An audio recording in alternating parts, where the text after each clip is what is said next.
It was actually inspired by one that Luke had done, where you're going to meet tomorrow. It was about being an insurance company. And the teacher had asked me, I was working with a trainee teacher at the time, and she asked me to do this book by Arthur Conan Doyle, based on the Marie Celeste. And I was working with young people. They were aged 12, and they were like at bottom set, and they were not very engaged in school. And it was after Christmas, and they came down the corridor, and they were just talking about all the parties they'd been to and all the things they'd been doing which they shouldn't do, really. And I thought, there's no way I'm going to start with this book. And I thought I could get them into being an insurance company for the ship, you know, but I thought, I'm not sure. They were that sort of group, and I hadn't met them before, so I didn't know. So when we went in, I got them to... I talked to them about the parties, because that was the only thing they wanted to talk about, really. So I was meeting their needs, in a way. And I started to say, well, I wonder if we could create a story about a party. So that's what we did. And we had lots of magazines out on the tables. And we said, let's just cut out a picture of somebody you'd like to have in that party.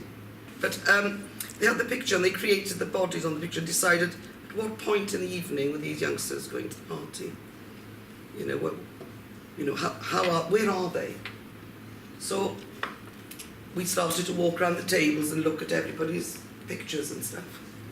Now this seems to me, and it must seem to you, a long way from an insurance company. Because you might be thinking, what on earth has doing a party got to do with Marie Celeste and a missing ship? I said, what if something goes wrong in this party? What if something goes, you know, what could go wrong? And of course they were full of ideas.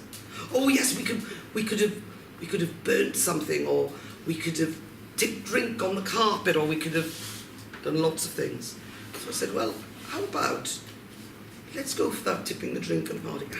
And what would happen then? I said, maybe it was insured, you could get the money back.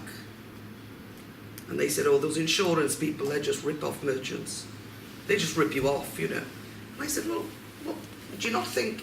So we gradually started from a party to something going wrong, to then somebody insuring, thinking about insurance, to then saying, how about if we were those people that they came to and they said, we need some insurance money for our carpet. I was trying to build up, how did they see the world? I'm trying to build up a view of the world. Their view of the world was going to be about insurance cover. That's what it was going to be about. So what I'm trying to illustrate here is that you do start a few steps back sometimes because of the youngsters that you meet. And because those youngsters were so preoccupied with party, there was no way I was going to start with this very difficult book.